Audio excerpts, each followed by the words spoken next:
মাছের ডিম দিয়ে এমন স্বাদের পাতুরি যদি না বানিয়ে থাকো তাহলে আজকের ভিডিওটা একদমই মিস করবে না।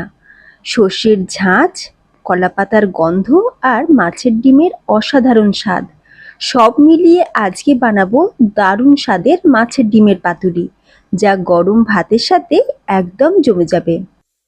নমস্কার, বেঙ্গলি পাকশালায় আরো একটা দারুণ স্বাদের রেসিপিতে তোমাদের সবাইকে স্বাগত।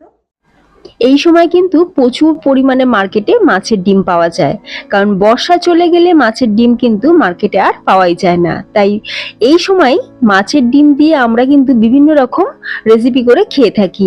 অনেক রকম রেসিপি, যেমন মাছের ডিমের বড়া, মাছের ডিমের ধোঁকা, মাছের ডিমের চচ্চড়ি অনেকেই বানিয়ে থাকি, আমার বাড়িতে মাও বানায়। তবে আজকে বানাবো মাছের ডিম দিয়ে পাতুরি। কোনো রকম মাছের আঁশটে গন্ধও থাকবে না, তার একটা সুন্দর প্রসেস আজকে দেখাচ্ছি। মাছের ডিমটাকে আমি প্রথমে একবার ভালো করে ধুয়ে নিয়েছিলাম ঠিকই। তারপরে এখন আমরা মাছের ডিমটাকে লবণ আর লেবুর জলেতে কিছুক্ষণ ভিজিয়ে রাখবো। সেজন্য একটা পাত্রের মধ্যে কিছুটা জল নিয়ে তাতে লবণ আর অর্ধেক লেবুর রস ভালো করে চিপে দিয়ে দিলাম। এরই মধ্যে আমরা মাছের ডিমগুলোকে দিয়ে দিচ্ছি। দিয়ে আমি এটাকে এখন 15 থেকে 20 মিনিট লবণ আর লেবুর জলে মাছের ডিমটাকে ভিজিয়ে রাখবো। এইভাবে মাছের ডিমটাকে লবণ আর লেবুর জলে ভিজিয়ে রাখলে দেখবে কোনো রকম আঁশটে গন্ধ একদমই থাকবে না। অন্যদিকে বাকি প্রিপারেশনটা করে নেব। সেজন্য একটা গ্রাইন্ডিং জারের মধ্যে আমি দিয়ে দিচ্ছি বড় চামচের 1 চামচ কালো সর্ষে, বড় চামচের 1 চামচ হলুদ সর্ষে, 1 চামচ দিয়ে দিচ্ছি পোস্ত।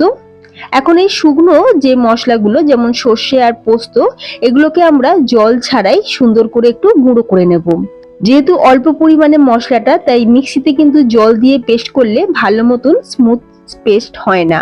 তো আমি বাড়িতে যখনই সর্ষে পোস্ত পেস্ট করি আগে থেকে আমি একটু গুঁড়ো করে নিই। আচ্ছা দেখো, খুব সুন্দরভাবে গুঁড়ো করা হয়ে গেছে। এখন এরই মধ্যে আমি দিয়ে দিচ্ছি কাঁচা লঙ্কা। মোটামুটি এখানে আমি 6-7টা কাঁচা লঙ্কা দিয়েছি, আর এখানে দিয়েছি নারকেল কোড়া। এখানে আমি হাফ কাপ পরিমাণে দিয়ে দিচ্ছি নারকেল কোড়া। অল্প সামান্য একটু লবণ দিয়ে দিলাম, আর দিয়ে দিচ্ছি জল। এখন এই সবকিছু মশলাকে সুন্দর করে পেস্ট করে নেব। মশলাটা কিন্তু আমি খুব বেশি জল দেব না, অল্প সামান্য জল দিয়ে সুন্দর করে পেস্ট করে নিয়েছি। এদিকে দেখো, ফিরে এলাম 20 মিনিট পর। আর মাছের ডিমের রংটা দেখে তোমরা বুঝতেই পারছো যে কতটা, দেখো রংটা পরিষ্কার হয়েছে। আর এখন এই জলটাও দেখতে পাচ্ছ যে কতটা, জলটা কিন্তু একটু খোলা জল বেরিয়েছে। তো এখন আমরা জলটা ভালো করে ফেলে দিয়েছি। তারপরে মাছের ডিমটাকে একটু ভালো করে মেখে নিয়েছি। এইভাবে একটু অবশ্যই ভালো করে মেখে নিতে হবে। চামচ দিয়ে মাখবে না, তাহলে ভালোভাবে মাখাটা যাবে না। হাত দিয়ে একটু ভালো করে মেখে নিতে হবে। এইভাবে মেখে নিলাম, আর মাছের ডিমের যে এক্সট্রা যে লেয়ারটা থাকে সেটাকে ফেলে দিলাম।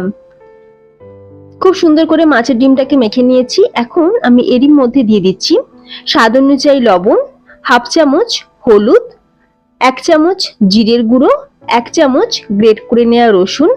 রসুনটা তোমরা সর্ষে পোস্ত পেস্ট করার সাথেও করে নিতে পারো। যেহেতু আমি বাড়িতে দুটো মিক্সি ব্যবহার করি, একটা ভেজ একটা নন ভেজের জন্য, নন ভেজের যে মিক্সার গ্রাইন্ডার তো সেটা একটু খারাপ হয়ে গেছে বলে আমি রসুনটাকে গ্রেট করে নিয়েছি। আচ্ছা, এরই সাথে আমি দিয়ে দিচ্ছি সেই মশলার পেস্ট, মানে সর্ষে পোস্তর পেস্ট, আর দিয়ে দিচ্ছি কুচনো পেঁয়াজ। এখানে একটা বড় সাইজের পেঁয়াজকে সরু সরু করে কেটেছিলাম, পেঁয়াজটাও মিশিয়ে নিলাম, আর দিয়ে দেবো সর্ষের তেল। সবকিছু দেওয়া হয়ে গেছে, খুব ভালো করে মাছের ডিমের সাথে মেখে নিলাম। আচ্ছা, যেহেতু আজকে আমরা মাছের ডিমের পাতুরি বানাচ্ছি, সেই জন্য লাগবে আমাদের কলা পাতা। তো দেখো, আমি এখানে কলা পাতাগুলোকে টুকরো করে কেটে নিয়েছি, আর ভালো করে ধুয়েও নিয়েছি। এখন দেখো, কলা পাতা যদি আমরা একটা একটা করে প্যানেতে দিয়ে সেঁকতে থাকি তাহলে অনেকটা সময় যাবে, যেহেতু অনেকগুলো কলা পাতা। সেজন্য আমি কি করেছি, একটু জল গরম করে নিয়ে এখন এই জল গরমের মধ্যে কলা পাতাগুলোকে কয়েক সেকেন্ড দুটো সাইড একটু ভালো করে ভাপিয়ে নিলাম। এইভাবে করে নিলে কলা পাতা দেখবে খুব তাড়াতাড়ি সফট হয়ে যাবে, আর একসাথে অনেকগুলো কলা পাতা কিন্তু রেডি হয়ে যাবে।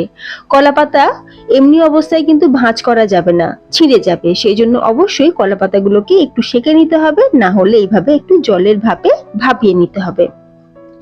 তো দেখো, কলা পাতাগুলো বেশ সফট হয়ে গেছে। এখন একটা পাতা নিয়েছি, মানে কলা পাতা নিয়েছি, তার মধ্যে আমি 2 চামচ দিয়ে দিলাম ডিমের পেস্ট। এরপর দিয়ে দিচ্ছি একটু সর্ষের তেল আর একটা কাঁচা লঙ্কা উপরে দিয়ে দিলাম। এখন আমরা কলা পাতা 4টে সাইডকে ভালো করে মুড়ে দিচ্ছি। এইভাবে মুড়ে দিয়েছি, তারপরে একটা সুতো দিয়ে সুন্দর করে বেঁধে দেবো। খুব সহজেই কিন্তু হয়ে যাবে। আর দেখো, আমি যে সর্ষে পোস্ত পেস্ট করার সময় আমি কিন্তু জলের পরিমাণটা খুবই কম ব্যবহার করেছি, সেই জন্য এই যে ডিমের যে ব্যাটারটা সেটা কিন্তু পাতলা হয়নি। যদি পেস্ট করার সময় জলটা বেশি হয়ে যায় তাহলে কিন্তু এই যে মাছের ডিমের মিশ্রণটা সেটা পাতলা হয়ে যাবে, তখন কিন্তু পাতুরির মতন করে শেপ দেওয়া যাবে না। একই রকম ভাবে আমি সবকটা পাতুরি কিন্তু রেডি করে নেব। এই যে দেখো, সবকটা পাতুরি আমি প্রথমে রেডি করে নিয়েছি। এরপর গ্যাসের উপর একটা ফ্রাই প্যান বসিয়ে দিয়ে দিচ্ছি এখানে সর্ষের তেল। তেলটা খুব ভালো করে ফ্রাই প্যানের চারিদিকে লাগিয়ে নিলাম। এরপর গ্যাসের আঁচটাকে একদম লোতে করে দিয়েছি। এখন আমরা একটা একটা করে পাতুরি এই ফ্রাই প্যানের মধ্যে দিয়ে দিচ্ছি।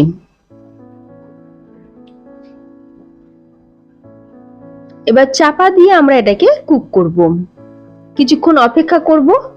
তারপর 3 মিনিট পর ঢাকনাটা খুলে আমি এগুলোকে একটু উল্টে পাল্টে দিচ্ছি। এই যে দেখো ফ্রেন্ডস, কত সুন্দর দেখো নিচটা কালার এসেছে। আবারও আমি এটাকে চাপা দিয়ে 3 থেকে 4 মিনিটের জন্য কুক করব। গ্যাসের আঁচ কিন্তু আমি লো টু মিডিয়ামে রেখেছি, কারণ ভেতর পর্যন্ত তো রান্না হতে হবে, কি তাই না? আরো 3-4 মিনিট আমি খুব ভালো করে ভেজে নিয়েছি। তো তোমরা দেখতেই পাচ্ছ পাতুরিগুলো কিন্তু খুব সুন্দর করে ভাজা হয়ে গেছে। আর হ্যাঁ, আমি প্রথমে 4টে দিয়েছিলাম, তারপরে আরো একটু জায়গা খালি করে নিয়ে আরো একটা আমি মাছের ডিমের পাতুরি ফ্রাই প্যানেতে দিয়ে দিয়েছিলাম। সবগুলো একসাথেই খুব সুন্দর করে কিন্তু আমাদের ভাজা হয়ে গেছে। তো দারুণ সুস্বাদু মাছের ডিমের পাতুরি কিন্তু আমাদের একদম তৈরি। এখন প্রচন্ড গরম, তাই একটু ঠান্ডা হয়ে গেলে গরম ভাতের সাথে পরিবেশন করব। সর্ষের ঝাঁঝ আর মাছের ডিমের নরম স্বাদ এক কথায় অসাধারণ। গরম ভাতের সাথে এইভাবে একবার মাছের ডিমের পাতুরি বানিয়ে খেয়ে দেখো, স্বাদ মুখে লেগে থাকবে। আজকের এই মাছের ডিমের পাতুরি রেসিপিটি যদি তোমাদের ভালো লাগে অবশ্যই ভিডিওতে একটা লাইক দিও, শেয়ার করে দিও তোমাদের আত্মীয় স্বজন বন্ধুদের মধ্যে। আর চ্যানেলটা এখনো না সাবস্ক্রাইব করা থাকলে চ্যানেলটি অবশ্যই সাবস্ক্রাইব করে পাশে থাকা বেল আইকনটা প্রেস করে রাখবে, তাহলে আমি চ্যানেলে যখনই ভিডিও আপলোড করব তার নোটিফিকেশন সবার আগে তোমার ফোনেই পৌঁছে যাবে। আর মাছের ডিম দিয়ে আর কি কি রেসিপি দেখতে তোমরা চাও সেটা অবশ্যই আমাকে কমেন্টে জানাতে পারো। তাহলে ভিডিওটা এখানেই শেষ করলাম, ধন্যবাদ।